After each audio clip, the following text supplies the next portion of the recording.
தொட்டால் போதும் எந்தன் வாழ்க்கை மாறுமே. மகிமை மேல் மகிமை அடைந்திடுவேன், மறு ரூபமாவேன் மனமதிலே. வாழ்வே நீதானையா, வாழ்வே நீதானையா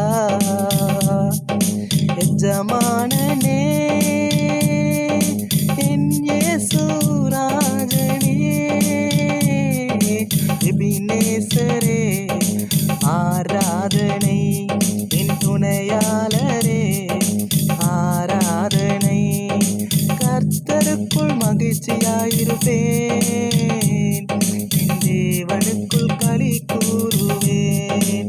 எப்படிப்பா உமக்கு நன்றி சொல்லுவேன், சொல்ல வார்த்தையே இல்லை. நீங்க போதும் என் வாழ்க்கை முழுவதும், வேறு ஆசையே இல்லை.